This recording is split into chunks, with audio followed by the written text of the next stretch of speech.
Hello everyone, welcome back to my channel. তো আজকে ছিল আমার দাদার বিয়ে, ছিল বললে ভুল হবে। আজকে আমার দাদার বিয়ে, মানে আমার দূর সম্পর্কের মামার ছেলের বিয়ে।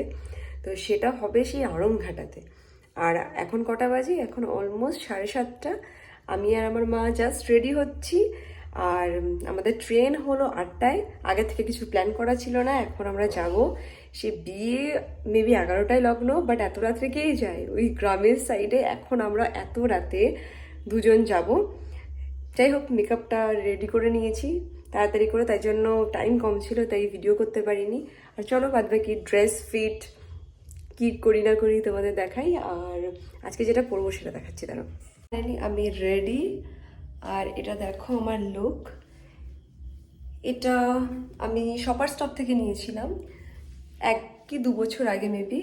আর সাথে একটু হোয়াইট হোয়াইট ছিল, তাই পার্লের এই ইয়াররিংস আর পার্লের এই গলার চেনটা পরে নিয়েছি।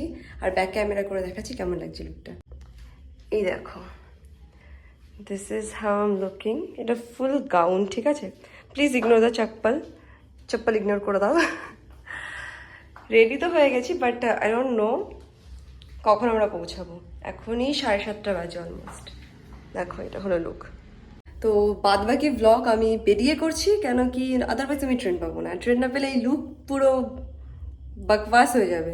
আর আমি মাকে বলে উঠছি, বাই চান্স যদি এনিহাও আমরা ওখানে পৌঁছাতে না পারি, তাহলে আমাকে দাদা বৌদিতে নিয়ে যেতে হবে বিরিয়ানি খাওয়াতে। বিকজ এত কষ্ট করে রেডি হয়েছি, আমি এমনি এমনি তো বাড়িতে যাবো না, কিছু খেয়ে তারপরে যাবো ভালো কথা থেকে। চলো গাইস, বাই।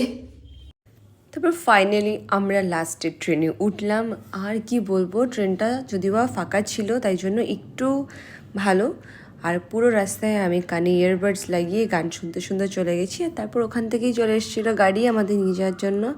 আর রাত্রে এখান দিয়ে যেতে এত ভালো লাগছিল না। সব থেকে ভালো কথা কী বলো তো, যেহেতু আমার দিদি বাড়িও ওখানে, না রাত্রে দিদি বাড়িতেও থেকে নেবো, হানিবানির সাথেও দেখা হয়ে যাবে। আর এখানে আমার ভাই, দেখো ভাইয়ের সাথে সবাইকে দেখা করিয়ে দিই।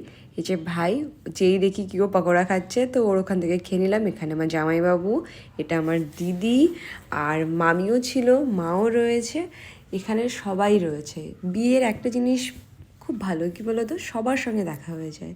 মানে অনেক দূর দূর থেকে আমার কিছু কিছু মাসি আছে যারা এখানে না অমৃতসরে থাকে, তাদের সাথেও আমার দেখা হয়েছে এখানে এসে। আর এই যে বিয়ের ডেকর, প্রপার একেবারে গ্রামের বিয়েতে যেরকম হয় সেরকম ডেকর, বেশ ভালো।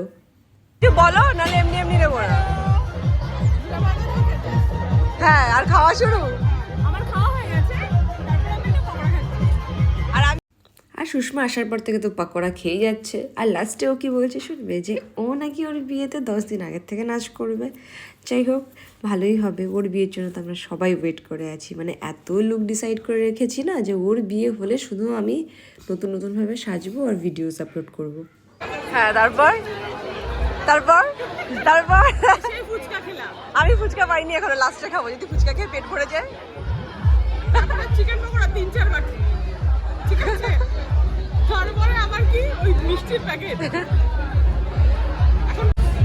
জাস্ট ঢুকেছি, হয়তো 10 মিনিট হয়েছে, আর এখনই আমরা খেতে বসে গেছি।